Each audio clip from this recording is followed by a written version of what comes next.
So here we have a slightly used 2022 Ford Expedition. And this one comes in the limited trim level with the coveted Stealth Performance Edition package. It comes in the beautiful dark matter gray metallic on onyx perforated leather interior.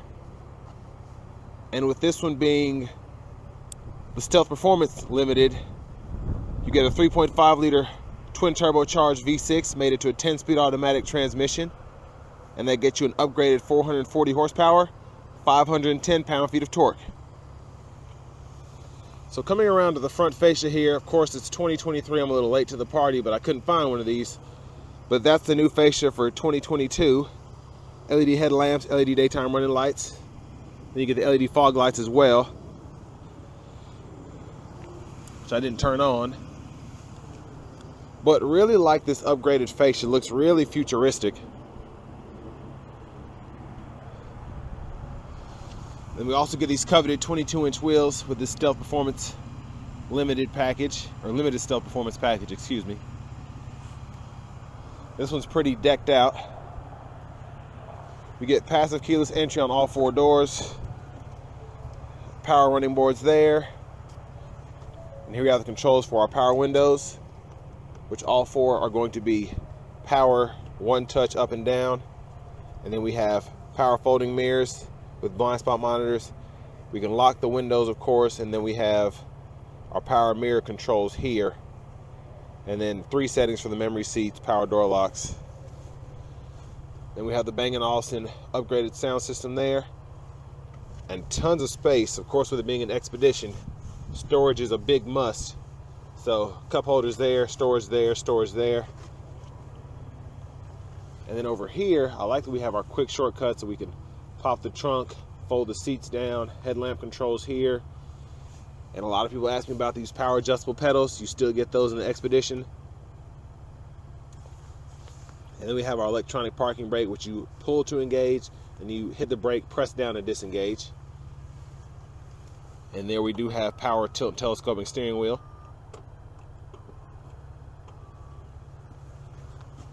And there we have our power driver's seat with power lumbar support.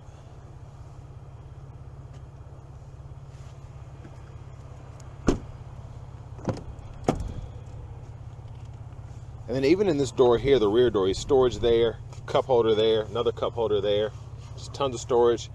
You get a pocket behind each seat.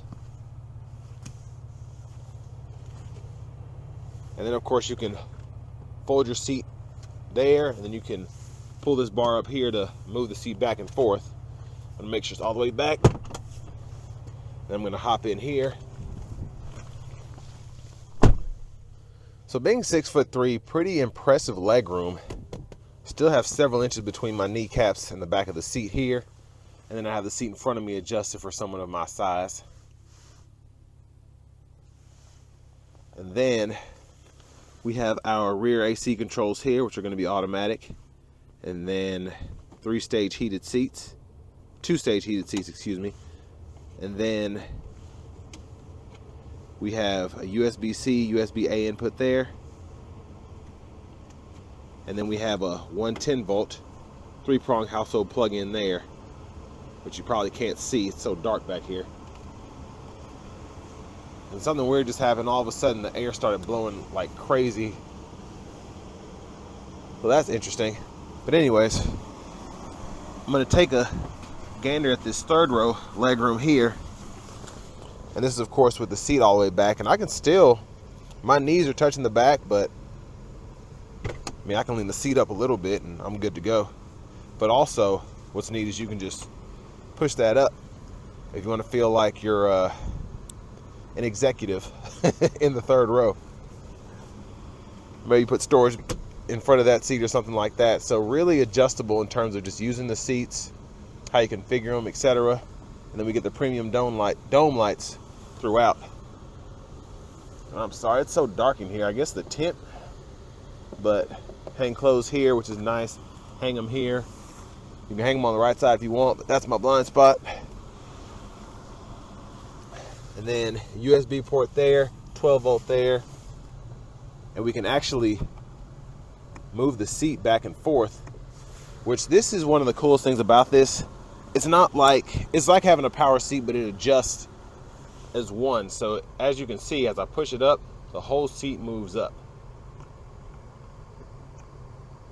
So you have several settings where you can just either lean back, or you can make sure your posture is good and be straightforward. So really, really cool. And you get that for both sides as well. And then this side has more cup holders, but that side has more storage. So really, really neat. But let's go ahead and get out of here. And I don't know why I just started doing that, but now we're gonna go on to the back. Yeah, look how dark that tint is. That's definitely not factory. It looks good though. And there we have our fuel filler there. And then coming around to the back here, we do get our LED tail lights. Just a really, really nice look on this Expedition as opposed to the outgoing one. And a weird quirk that I like about this is the power tailgate or lift gate is very, very fast to open. So I'm not sitting there all day. But left side, fold that down from up here. And then it's one touch, you just hit it again, it'll fold back up. And then you can fold the whole back or front up, or fold the whole back forward or back by hitting this button here. But it's cool that you could pick either side, and the same with the second row there. So I can just pick a side, fold it down.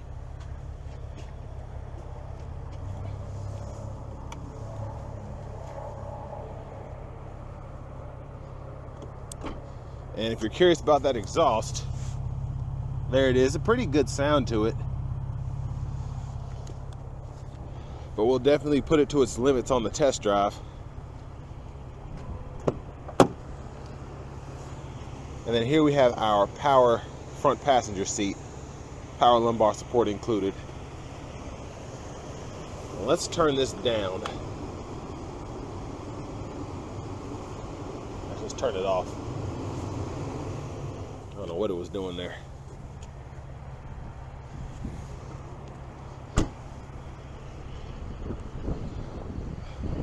But I love the Stealth Edition, especially the limited Stealth package.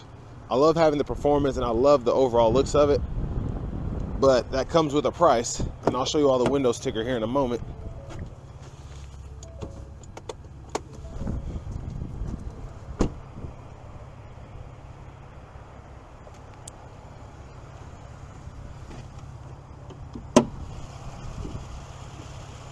There's that twin turbo 3.5 liter EcoBoost V6. There's so much going on here, I really don't know where anything is, but I know it's putting out power. And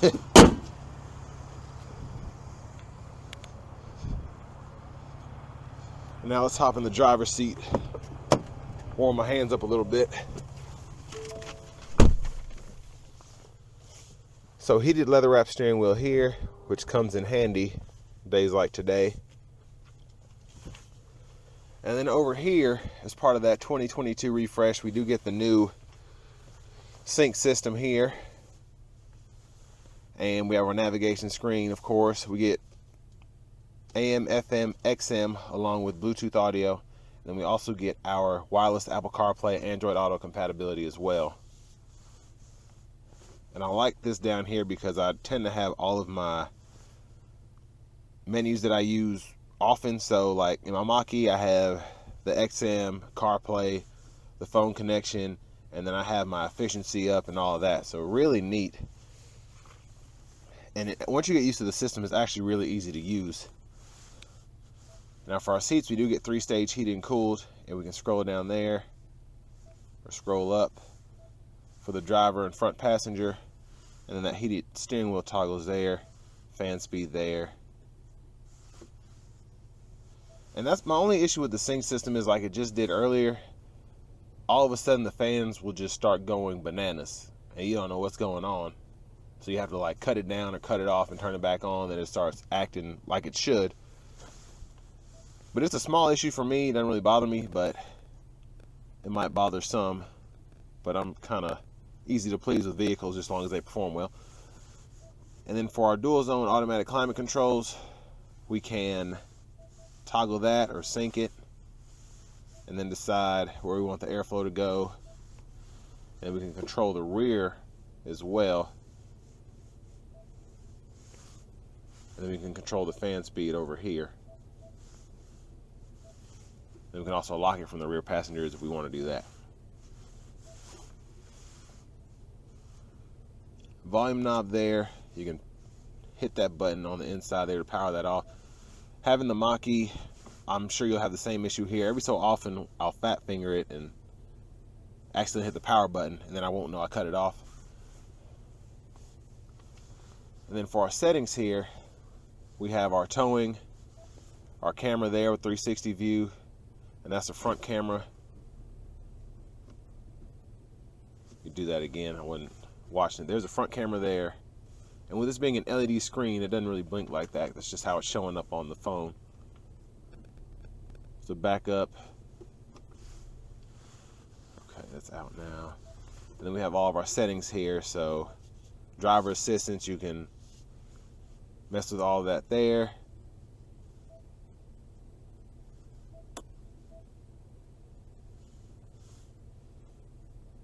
And then of course you get a Wi-Fi hotspot, Alexa, all of that.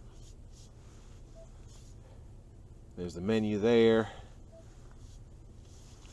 And then down here we can toggle our auto stop, traction control, and then we have a quick shortcut for the defrost there, and then hazards there. Now for storage, we do have a pretty decent sized wireless charging pad there, a USB-C, USB-A input in there as well, and then a little bit of a storage pocket there, and we can shut all that up. Cup holders there. And then for our shifter here, with it being a 10-speed automatic, we can do reverse, neutral, drive, and then here in the manual mode, you can use that as you see fit. And then you can actually shift using these buttons here, which I may or may not check that out because it's just kind of weird for me, but. And then we have our drive modes along with our 4-wheel drive controls. We can just have it in the 2-wheel drive mode, 4 low, 4 high, and then we have our 4 automatic. And then we have several drive modes. So I'm going to keep it in sport to start out with. And then we have our hill descent there, parking sensors there. And then we have plenty of storage in the center console cubby space here. And I believe that's a 12 volt down there. It's a really huge pocket there. And then we have the removable tray as well. Sorry if I'm screaming, the mic's like right in my face right now as I'm stretching. And then I like that we can put change in the little pockets there. And then even if you want to have your license or credit cards right there, easy to do. And then we have our universal garage door opener, sunroof controls.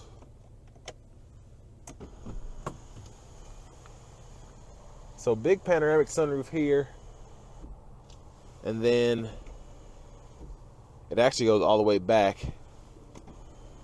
One touch, open and shut, and then we can also tilt it up as well.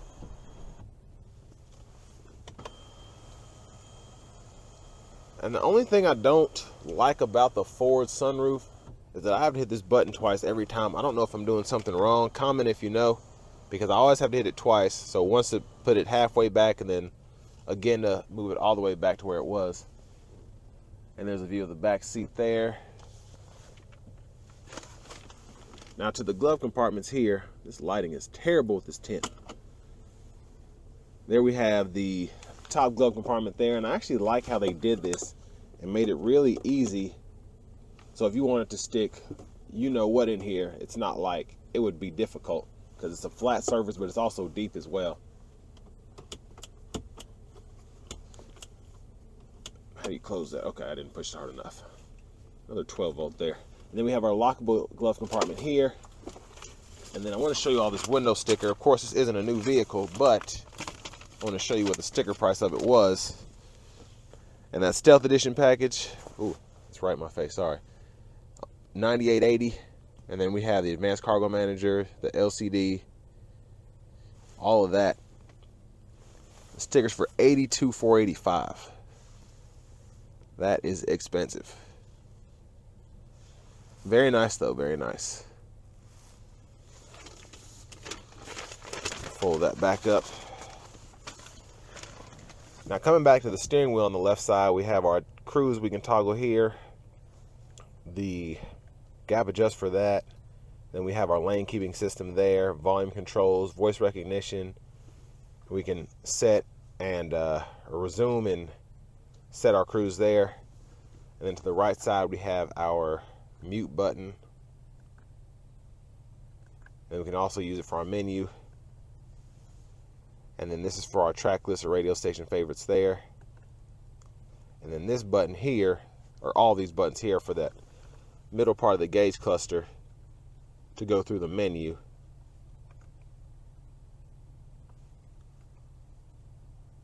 So tire pressure there. We can do our off-road mode, power distribution. Just when we're in the four-wheel drive mode, it'll show you what's getting power. I might leave that up because I'm intrigued by that. And then we have our trailer hook up there. We can turn that on. Trailer brake controller. Now for our windshield wipers, we can actually toggle the speed and all of that there for the front, and that's for the back. And then to actually get the fluid for the back windshield, or back window, excuse me, you just pull there, and then for the front, you hit this button here. That took me a minute to figure out. And there we have our push button start. And finally, here's our key fob with remote start.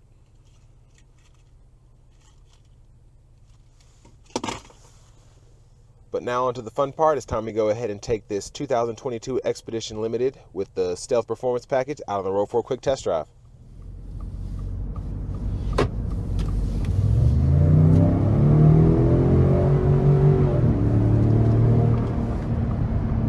Well, this thing is fast. I'll give it that.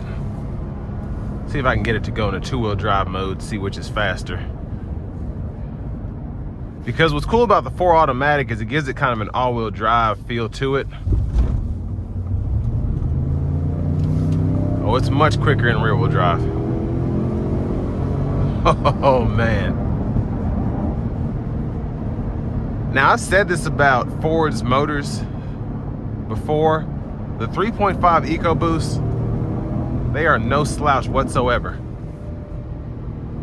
And in sport mode, it really wants to keep those revs high. I'm gonna put it into eco mode.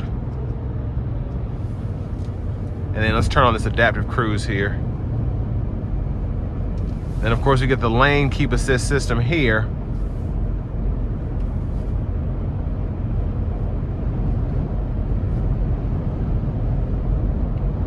And I can hear the wind noise being dead in. It's pretty quiet in here. I'm pretty impressed, and the ride is actually really good even on these 22s.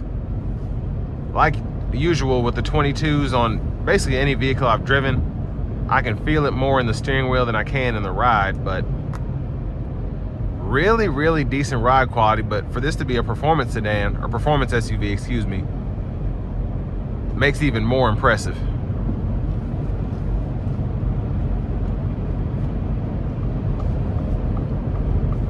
And very easy to control, even though this is a big boy.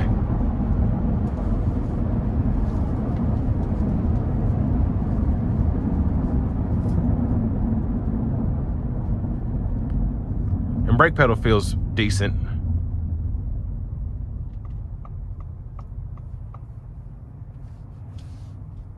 And there's an auto stop in the brake hold there. So I'm letting my foot off and nothing's happening. So what I like about the drive modes on this Expedition, I haven't tested the normal out yet, but the eco mode is like a different animal as opposed to the sport mode. The sport mode keeps those revs high, it lets you put your foot into it, you're feeling all that boost, and this eco mode just, of course, dials everything back. And for driving around town like this, it feels absolutely perfect. I'm not having to put my foot into it to go, but I'm also not burning through fuel unnecessarily, if that makes sense.